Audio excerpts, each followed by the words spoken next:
Granted, I was at minimum shields and health there. So if I come in there with a bit more health resources, I could probably do it, but as I said, I'm definitely not going to enjoy it. It doesn't help that the path there is rather long and arduous. Let's see, anything worth picking up? Okay, good. Now my health flasks are slightly stronger, so that'll help somewhat.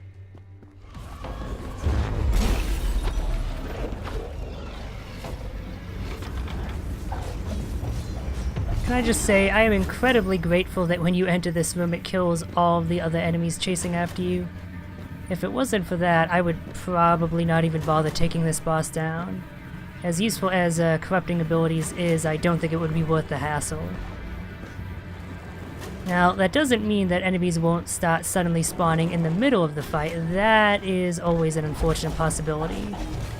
But I'd hope that the designers would have shown enough restraint here to have not done that. We'll see as soon as I take one of them down, because that's probably when one of them would start to spawning lesser enemies.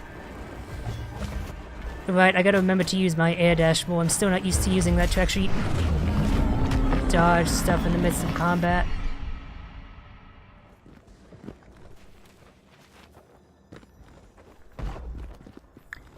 Okay, wow, this is lucky. I actually managed to make it here with full reserves.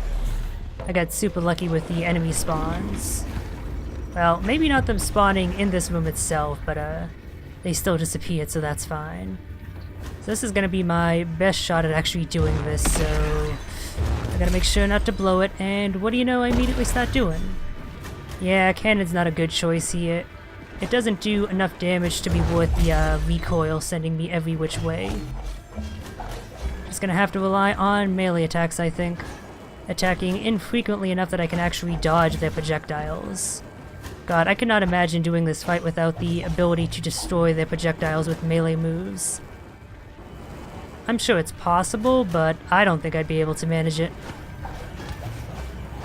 I barely think I have the ability to do it with that ability, so just gonna heal that, maybe a little bit premature, but I'm just assuming that things will get easier once I take them down.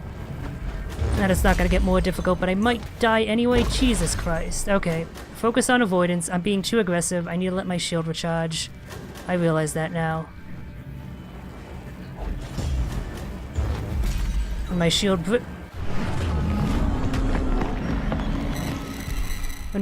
breaks, that means I need to just start focusing on avoiding things to let it recharge. I don't know why the camera decided to zoom out as far as it did there. It certainly wasn't necessary. It could have still been zoomed in a little bit further, and I would have been able to see the entirety of the room. And had that been the case, I might not have died there, or at least as quickly. Because part of the trouble was that it was so zoomed out I couldn't really tell where Esh was, or move her as accurately as I would have liked. Which, it seems like that's gonna be a consistent issue anytime the camera zooms out, which is kind of a shame. They really need to do something to make it easier to track where Esh is, and other things in the environment when it zooms out like that. I don't know, maybe increase the, color intensity? What is that called? Saturation? That one TV color setting that makes the, colors more distinct. It might end up making the art look a little bit worse, but it would make things more immediately possible, and that's kind of important for the sake of gameplay. Okay, not quite as lucky as last time, but I still got one healing shard. And I think I know how to approach this fight a little bit better this time, basically doing what I said I would last time. I need to focus on avoiding stuff when my shields go down, rather than continuing with the offensive. And yeah, maybe it does need to be this zoomed out, considering the size of the room, but then I would argue that maybe the fight should have been designed such that the room was smaller, and thus it didn't need to be zoomed out. And that would make it a more enjoyable fight overall, because then you'd be able to more easily tell where Esh is, and thus properly avoid shit. God, that multi-shot attack though is so brutal when you're right by it. I wonder if it has a tell. I can't tell if it does. Probably does, because otherwise how would you know to get away? At least the multi-shots do a bit less damage. I'm just gonna shut up and see if that helps.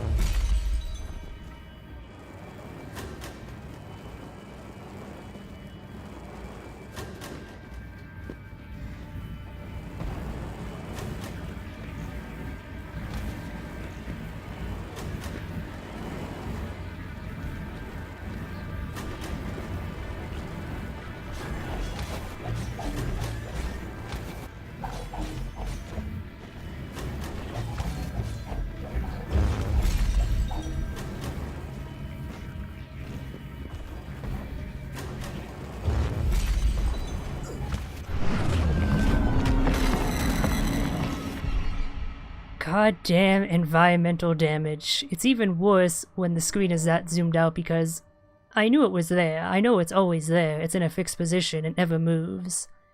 But it's hard to keep that in mind when I'm trying to dodge those much more lethal projectiles. Especially when it blends so well into the surrounding environment. I have a decent idea of how to handle the fight. I have maximum resources. I got a decent shot.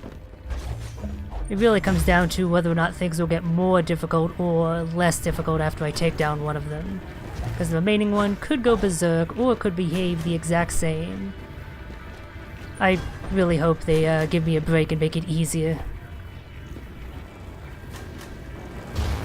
God, that multi-shot is brutal.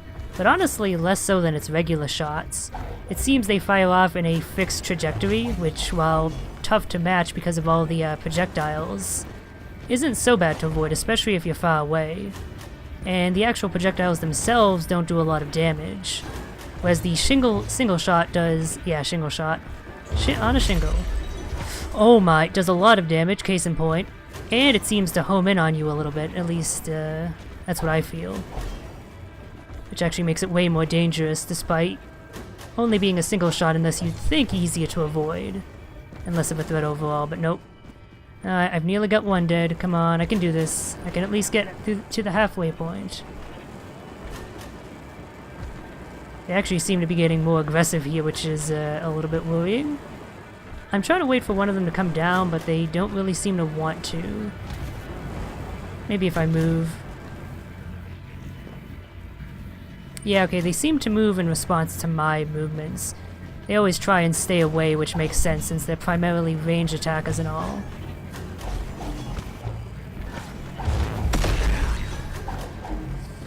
Alright. That one is very nearly dead, just gotta wait for it to come down. Thank God for being able to break projectiles, otherwise I would be dead right here. Sorry, I mean thank Nyali. Okay, that's one dead, and it goes berserk. Okay, we bullet hell now, which, I'm not exactly a fan of. I don't think it works with the overall design of this game, but clearly the designers themselves disagree, given the choice they made. I wonder if I would have been better off doing damage to both. For all I know, if I did that, they would have both ended up going berserk, and I'd be in an even worse position.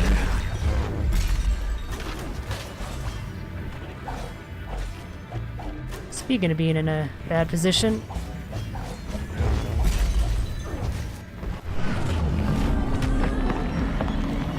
I still had a health flask too. Damn it.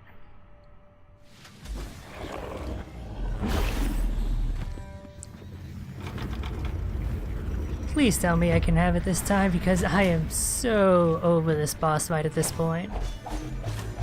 Ugh.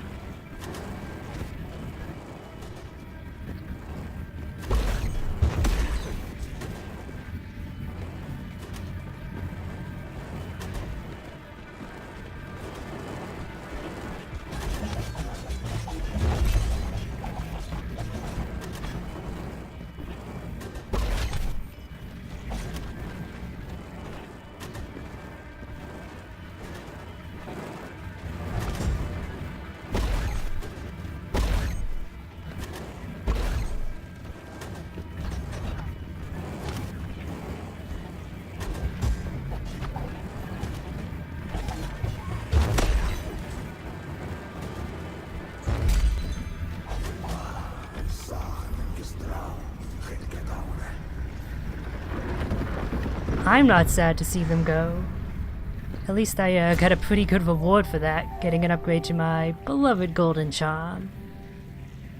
So, having returned to my sanctuary with my plunder in tow, let's check out that new perk I picked up.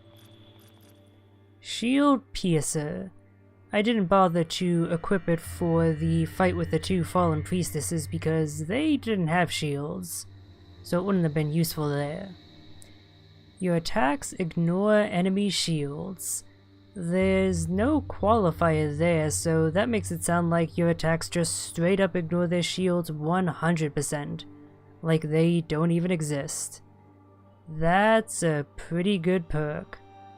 I have reduced shield regeneration for myself, but considering how much of an annoyance the cultists have been, I feel like it's not the worst idea in the world to equip that.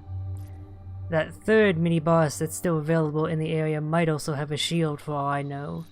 So as much as I like getting 30% more currency, I think I'm gonna swap that out for the Shield Piercer. This just seems too good to not go with. I wonder what further ranks do. Probably just reduce the disadvantage. There's not really a way you could improve the advantage for this one.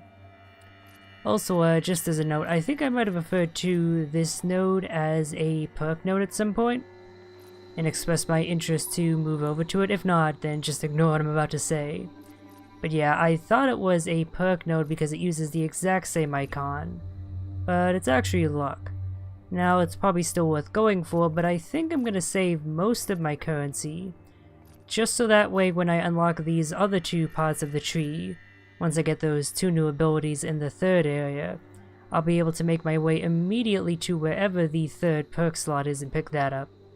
And I think that's a better way of handling things. If I feel the need, I might pick up some damage upgrades in the meantime, but for the most part I'm gonna avoid progressing on the tree for now. Also, some of these descriptions seem a bit glitched out, or just... There's text missing there, isn't there? Hopefully that's not too big of an issue. Alright, let's see how effective I am with this Shield Piercer. Well, it's only gonna help against the cultists, so... Against most of the rank and file enemies, it's not really going to help all that much. And that reduced shield regeneration may come to bite me in the butt when I'm fighting most other enemies. I'm not sure. I mean, I have run into a lot of trouble not finding the time to have my shield restored. And of course, having my shield restored is going to be even more difficult if it takes longer to be restored, once it starts regenerating, but I'm hoping I'll be able to deal. A large part of it really depends on what I end up facing. If it's just these bargain bin, garbage tier enemies, I should be fine. Should. But if I end up fighting the tier 2 enemies and end up having a rough mini-boss to deal with, then I might be in trouble. I honestly didn't have too much trouble with Leia, and if I had this Shield Piercer perk, then I wouldn't have had any trouble, I think. But those 2 fallen priestesses were rather difficult to deal with. So it all depends whether this 3rd mini-boss is more like Leia or the 2 priestesses. Also, yeah, don't think I didn't hear that secret sparkle sound effect. Well, I don't think these secrets are especially worth going for. If I do hear them, I should try and seek them out. It clearly was somewhere over there, and yet there don't seem to be any walls that are illusory. Maybe there are fake floors? That would be an interesting way of hiding a secret. Let me actually check around here, at risk of letting a whole bunch more enemies get summoned, and me getting swamped. Because I am curious if there are other ways that secrets can be hidden. Not to mention, secrets seem to have a slightly increased chance of having perks, which is to say they drop perks at all compared to the regular corrupted treasures, which don't seem to. I'm not really sure where this secret could be, though. These are the only rooms... Oh god, when the noise starts getting intense like that, that means there's a whole bunch of stuff spawning in. Never a good sign. These are the only rooms in this greater room, and since I heard the sparkling around here, it must be in this greater room, surely. Maybe it's further up ahead. Either that or it's just not here at all. Because I did hear the sparkling over on the left side, and nope, nothing. Alright, well, I guess I'm missing whatever secret this is. R.I.P. me, and my shield goes down already. I guess, that shield regeneration reduction is affecting me. Oh yeah, wow. My shield is not regenerating at all. I didn't fully appreciate just how much of a reduction in shield regeneration, I think it said 40% is. I mean, that is reducing the rate by around half. That's pretty significant. But I just saw it as a number when I saw it in the stat screen, not fully realizing the significance of it. And I do think that's gonna bite me in the butt, but... Let's see if I can at least make it to a mini-boss. If I can do that, I can at least see what that mini-boss is like, and whether or not it would be a good idea to have Shield Piercer equipped in the first place. If they have a shield, then obviously, yeah, I think it's gonna be worth the hassle. If not, it's obviously not gonna be worth the hassle because I'm receiving literally no benefit at that point. Fortunately, in this newish area over here, there aren't any upgraded enemies just yet. It's the deer ones, I fear. As soon as I start seeing them is when I'm going to start having some real trouble. Of course, in the meantime, the environmental traps are picking up for that slack. You think I'd get better about avoiding those, but nope, I always seem to run into them.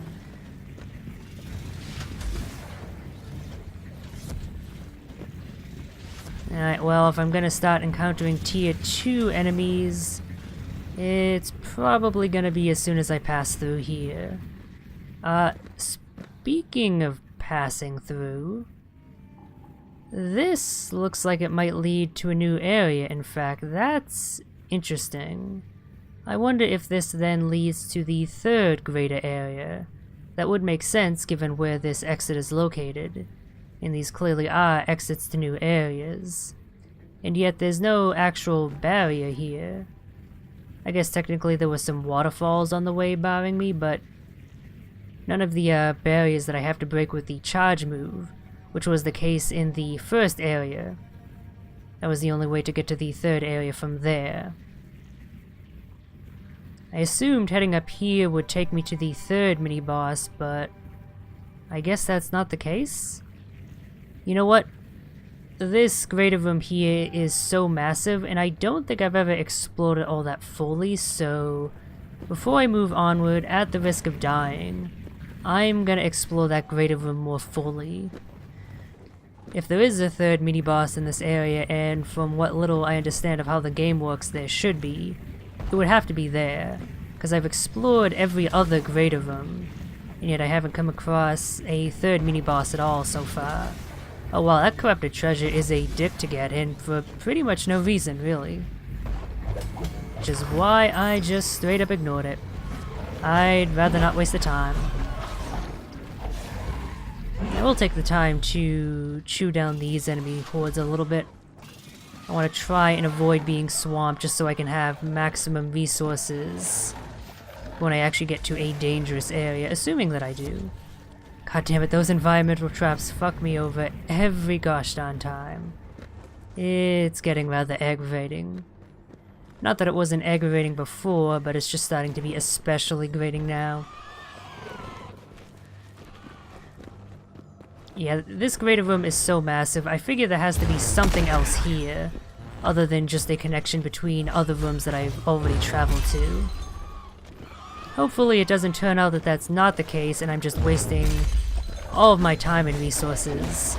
That is always a possibility, what with the whole random generation thing. Yet another downside of using that as opposed to fixed level design. Alright, there was basically nothing up here aside from this treasure. Got me a little bit more currency. But kind of a waste of time, all things considered. Let's head down here. There's a whole swath of region I have yet to explore this way. Oh! Did I hear sparkles?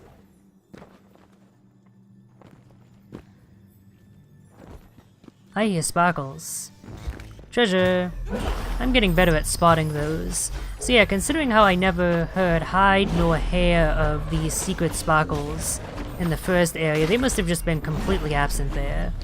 They only show up in the second and presumably third areas. And yet you can get the tip before you actually can, or before you actually have gotten to those places. Which is what confused me for a little bit, because I was like, oh, there's secret treasure chest, but I haven't seen anything about that yet. Why is that? And it's just because I wasn't, I hadn't proceeded far enough in the game. Alright. Still nothing too interesting up here. Come on, give me a mini-boss. I want to make some actual progress here and not just waste all of my time. Well, I got a slightly larger treasure hoard here, that helps. I'll take it. Okay, speaking of larger things, we have a rather large hoard here. It's basic enemies, of course, but there's enough stuff going on that they're actually able to eke out some real damage. Fortunately, that seems to be the end of things. Yeah, unless I know that I'm fighting a shielded enemy, I don't think it's especially worth using Shield Piercer. Now, one question I do posit, how does this work on the bosses? Because they don't have a shield per se, but they do have a health bar that seems protected by those crystals. I wonder if I were to have the Shield Piercer perk equipped when fighting them, if when damaging the crystals I would do double the damage, both because I'm damaging their crystals and I'm directly damaging their health bar. Whoops, I wasn't in the air, so that doesn't count. Kinda wish the shielded from waterfall effect accounted for the regular roll as well, but only when you're jumping in the air. But yeah, I wonder if the bosses would end up taking double damage. Once from the damage to the crystals, and then once directly to its health because of the Shield Piercer perk. That's probably worth testing out, honestly. It probably doesn't work out like that, but if it did, that would be seriously strong. And probably worth the increased risk of having a much shittier shield. I'm not sure whether I'll test it against the next boss or not, but it certainly is something worth considering. And I think I've explored pretty much the entirety of this grade of them now, and have found basically nothing. I mean, I did double my currency, so that's good, but I found nothing major, not even a new perk. And that's a little bit disappointing. I was hoping to actually find something here. Now, if these enemies would stop harrying me, I could actually check my map just to make sure I have finished fully exploring this, the second region. Because, again, I am still rather confused by the lack of a third mini-boss. It really feels like there should be one, and yet there just doesn't appear to be. And I do find that apparent discrepancy odd. Yep, I fully mapped out the place, I think. I can't actually check the map to confirm for sure, and there's nothing, so I think I might just die here because honestly... No, you know what? Let's see, what's the quickest way? I'm gonna backtrack and get to that passageway. After all, I don't know for sure that it leads to the third region. That seems to be an educated enough guess, but maybe it leads to a side area with a boss? A mini-boss, I mean. The third one that I've been looking for. I haven't run into that situation just yet, but just because I haven't thus far doesn't mean it can't occur. And even if it does end up leading to the third region, that's not necessarily a bad thing.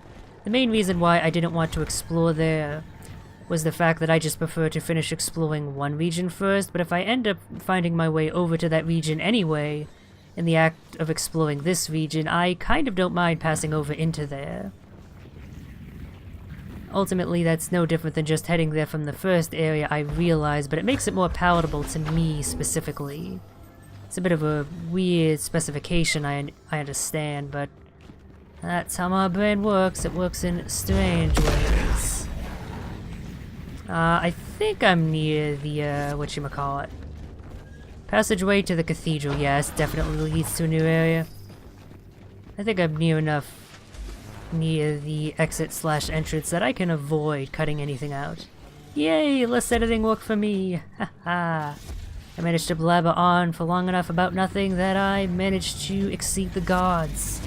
The elder gods, even. Oh god.